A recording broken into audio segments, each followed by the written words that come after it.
Alrighty, so once again, I am going a little out of order when it comes to the moving forward series episode because, as the old saying goes, you gotta hit the iron while it's hot, and we gotta talk about Inter Miami and that it's only been a couple of days where we saw perhaps the biggest upset we have ever seen in the MLS playoffs, and unfortunately, Inter Miami was on the wrong end of it, and you could argue that while any United fans will say that they just pulled off the biggest upset in MLS history, Inter Miami fans will say that this is by far the biggest collapse and the biggest choke job we have ever seen in MLS history. A team that finished with a record of 22-8-4 and finished with 74 points, beating the New England Revolution on the final day of the season in terms of reaching the points total and also winning the Supporter Shield. And the fact that they don't even get out of the first round of the playoffs.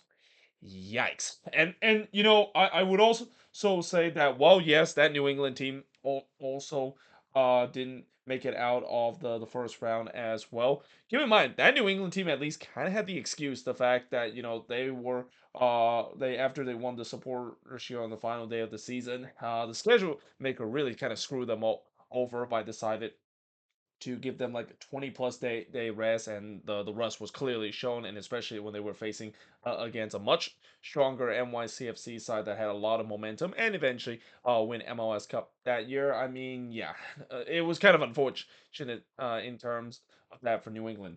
You can't really make the excuse about Inter Miami. I mean, and especially unlike that series where it's only a single elimination. Inter Miami, all they need to do is win one of these last two games. Like, yes, they lost to Atlanta at Mercedes-Benz Stadium, but all they need is to win game number three, and they're moving on into to the next round. And then looking at this opponent, Atlanta United, again, even though I know this is a team that just snuck into the playoffs, this is not considered to be a team that you would think that Inter Miami would have a lot of trouble, even if I know the history with Inter Miami when they face against Atlanta. They don't really kind of have that a relatively good history with Atlanta, but yeah, overall, as I said, just an absolute choke job that is we've seen this season. But in terms of the goal score that they have, 79 goals, which is by far the most that any team has had, not only in the Eastern Conference but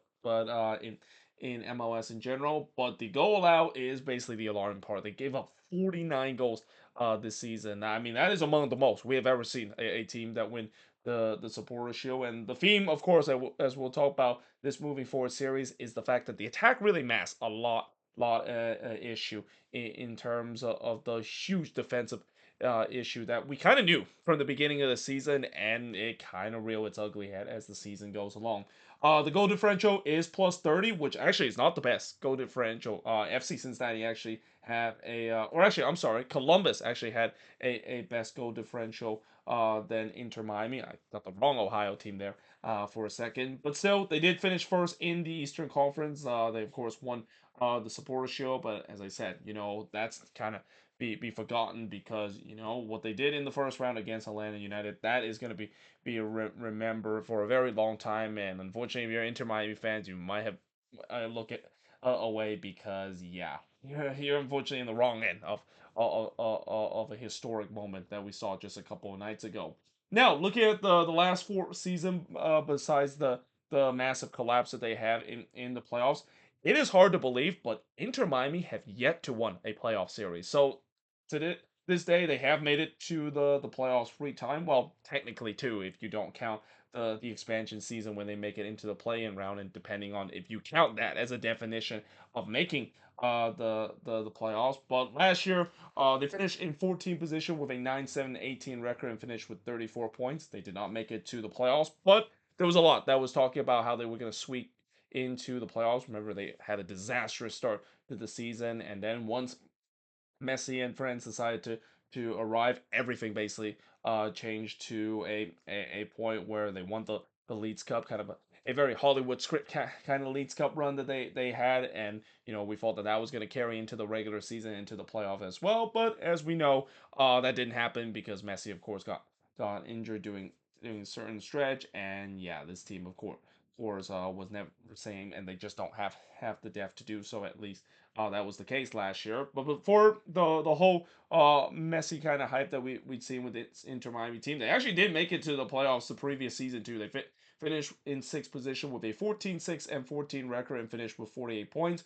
Unfortunately, they got eliminated in the first round against NYCFC. In 2021, they did not make it to the playoffs with an 11th place finish with a 12-5-17 record and finished with 41 points. And then in the first season, again, depending on if you count making the playing round as playoffs, but they did make it in the playing round, and this is probably one of the worst records to make it into the playing round with a 7-3-13 record and finish with 24 points. Again, in that COVID shortened season, 10 team make it to the playoffs. Inter Miami was the last team to make it in, but unfortunately they got eliminated in the playing round and got eliminated by the team that was also an expansion team and pretty much their expansion bro that is Nashville SC.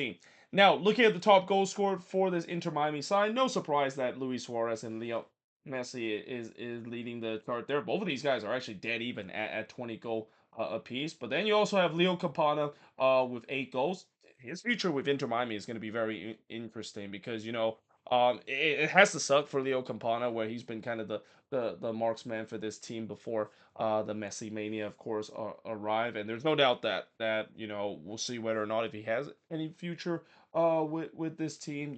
I'm pretty sure there might be some teams that are looking to try to offer the service because again, if it wasn't for Messi and friends kind of kind of dominate the attack, Leo Campana would be a really good piece for most team, especially on the attacking end. Then you also have Robert Taylor with 5 goals, and then Jordi Alba finished with 4 goals to round up the top five. Top assist leader, unsurprisingly, is Lionel Messi with 16 assists, followed by Jordi Alba with 14 assists. Julian Gresso actually got 12 assists in third place. And what's interesting about Julian Gresso is that I don't know what happened to him late in the season. I don't know what he did to get into Tata Martino doghouse, but he did not play a lot down the stretch, and he didn't even play a single minute during the free game playoff series. I mean, again, for a guy that done what he has done this season, and this was also one of the discussion that I don't think a lot of people have talk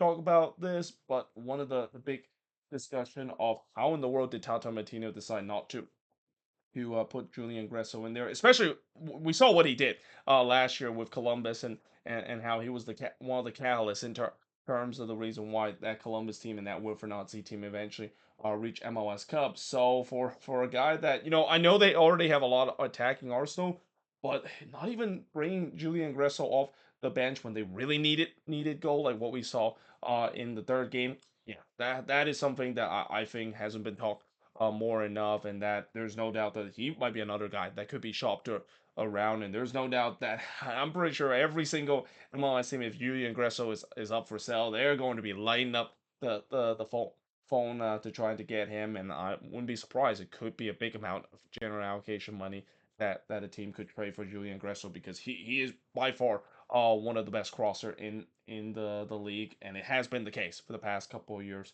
as well. Then you have Luis Suarez with 9 assists and Sergio Busquets with 7 assists. Now, the best win of the season, no doubt, I would say it's the 6-2 win that they had against New England. I mean, Miami has had a lot good wins out there, and I would say that this was kind of tough to decide. I mean, I could have also gone with the 6-2 win that they had against the Red Bulls. I probably also could have gone with the 5-0 beatdown they had against Orlando City in the beginning of the season. But ultimately, the champagne on top of an incredible regular season was that 6-2 win that they had against New England. And what's crazy is that game they were down 2-0 in that one. But again, throughout the regular season, one thing about Inter Miami is that you might think that they're down, but they're not out. Like you could be 1 or 2-0 up against this team. They'll always find ways to come back because that's what they do. And that, yeah, not only the fact that they come back in that game, but they really run up the score to a point to pretty much put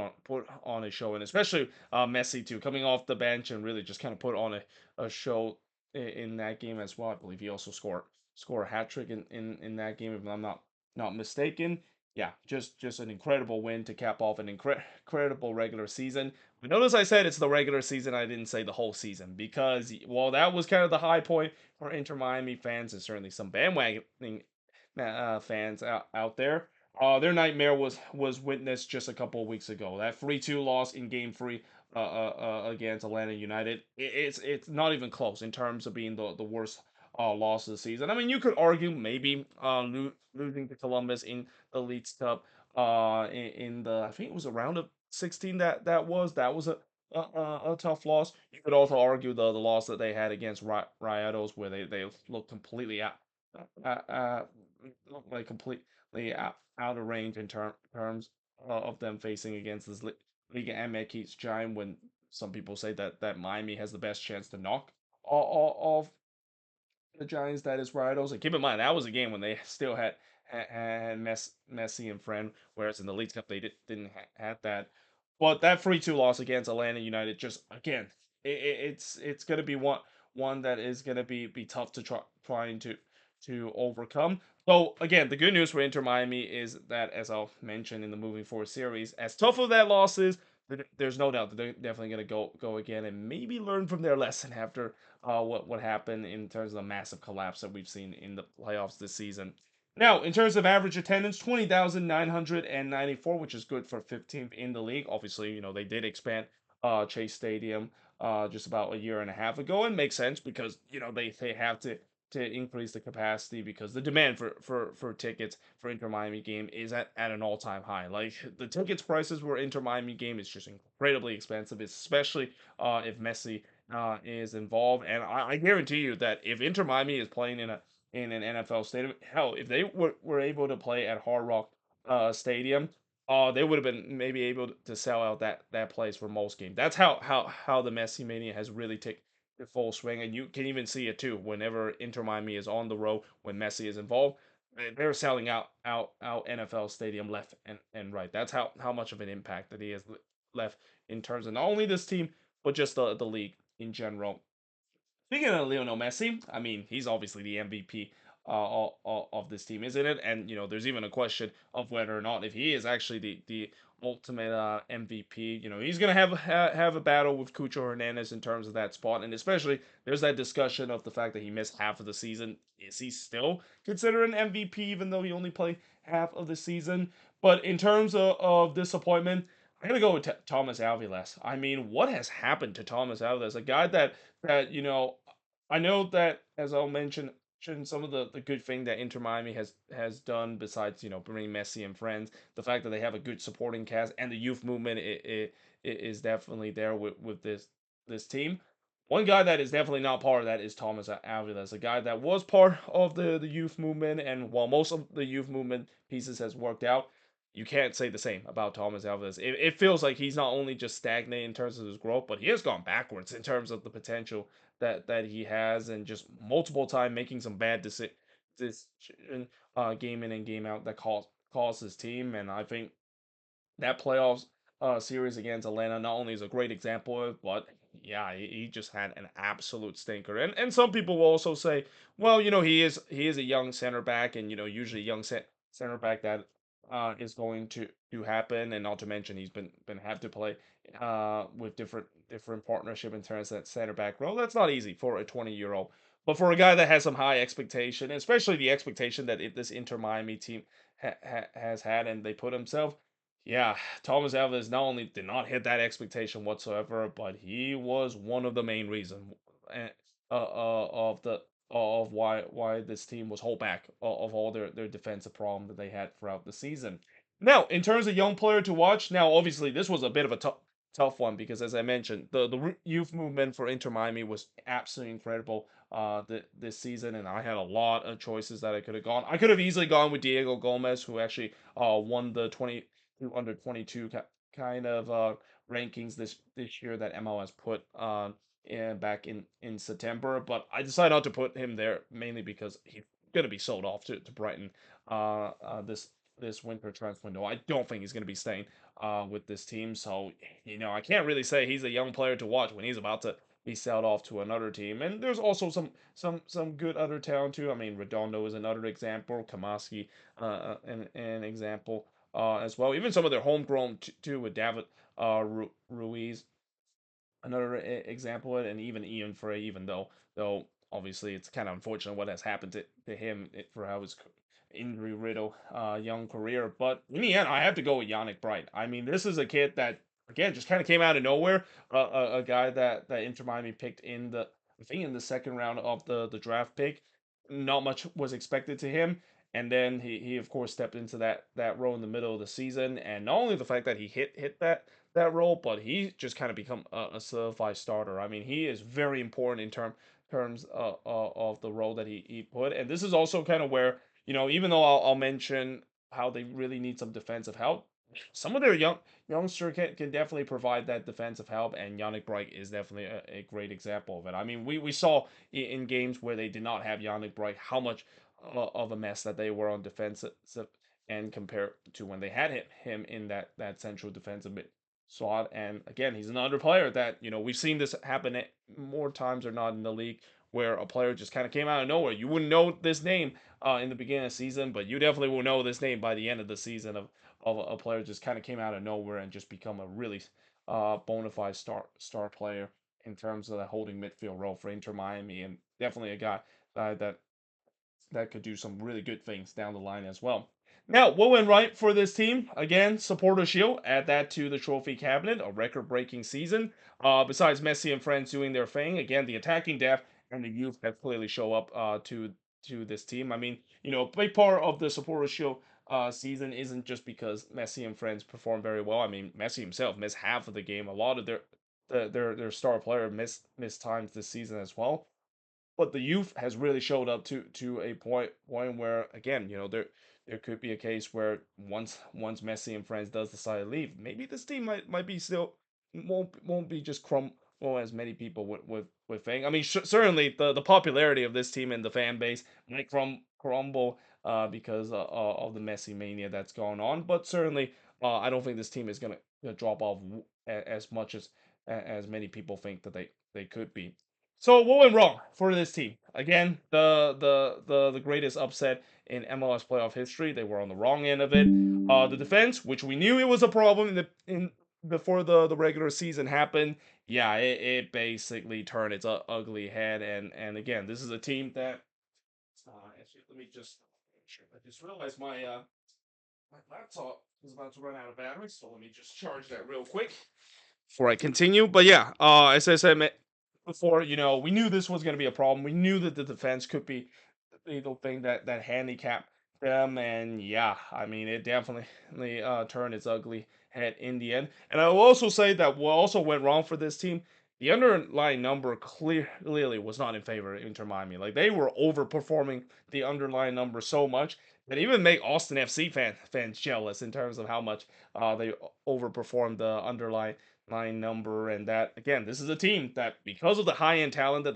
they have on the attack end, it really masks a lot of issue that this team has, where when on the defense support, when they turn the ball over, they're kind of screwed because they don't really have those star players that decide to track back, and you just pray that this defense that I would say it's at mid level at best in terms of the league ranking in terms of the best defensive team can put out the fire. And also not to mention, Drake Calendar, he's gonna also be part of the blame here too. He had an incredible start to the beginning of the season, but man, he has really regressed to the mean. I mean, near the end of the season, he was making mistakes that I didn't see him made in the beginning of the season.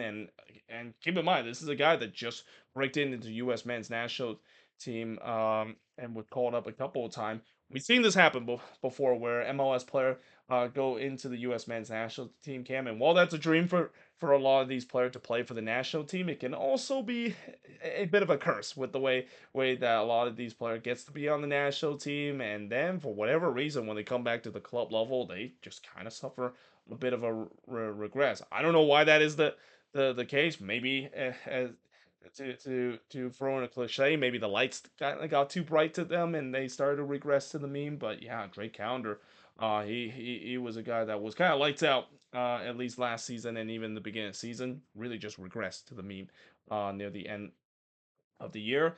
And then of course, besides the on the wrong end of the greatest upset in MLS playoff history, failure to win the CONCACAF Champions Cup and the Leagues Cup. The fact that they've only won one trophy this season, which is the Supporter Shield, still considered to be a failure. This is a team that the way that they are built, they should be winning multiple trophy. They should not be just be sailing for the supporter shield. And yes, I know they also have the record points total, but that only gets you still just a supporter shield. You don't get an extra trophy for breaking the most point in an MLS regular season, and especially with the way how American sports culture is, and especially I have heard people said that the supporter shield means less and less as the year goes along, especially with the supporter shield curse that some people, of course, do truly believe.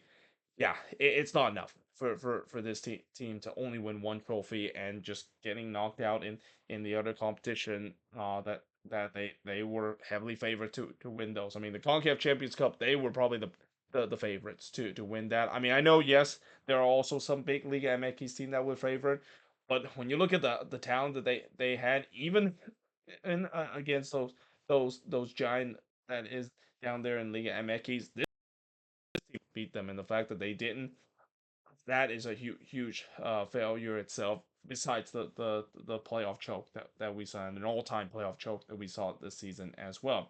Now, moving forward for this team, obviously they need defensive help. And again, I mentioned, the homegrown player, of course, will at least help them in terms of it.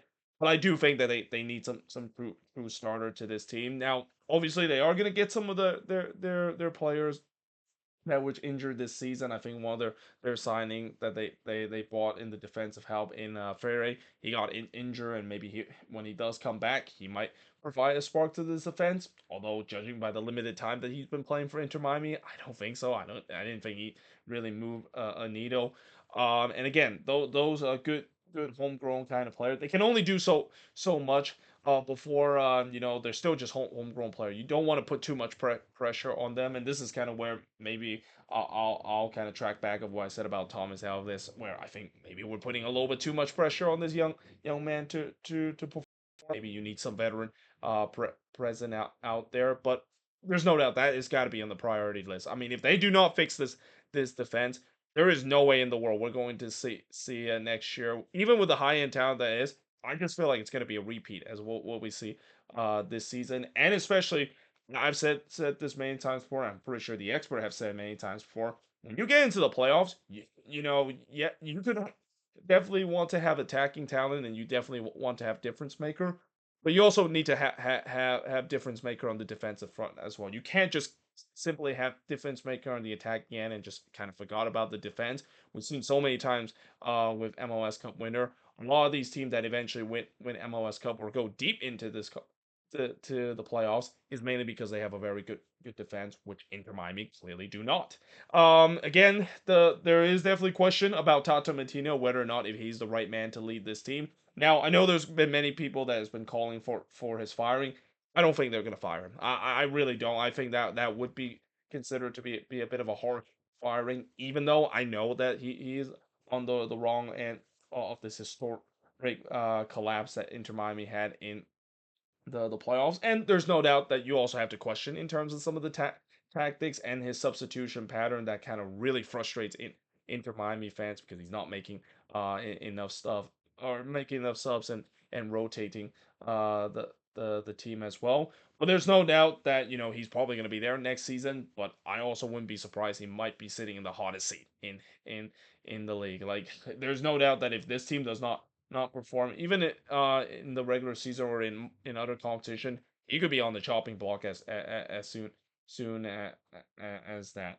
And then, of course, the window to compete might be over as soon as next year. Now, as much as I've said before that they are set up to do well in the future with a lot of these young talent, the reason why I still think the window could be slamming shut to them very soon is mainly because again, next year is probably the final year of Messi and friend. Messi probably this next year is going to be his final year, at least with Inter Miami. That is. I mean, he has talked about how he's probably going to be returning to his boyhood club, New Old Boys, and eventually retire right there to complete the cycle of a legendary career that he is going to go down as one, if not the greatest player that we have ever seen in the game of football. But just in general, even some of his friends, they're going to be moving on as soon as next year as well. And with these young players, we already seen that some of their big young players like Diego Gomez on their way out to Europe. They're going to get a huge sum of money out of those young players.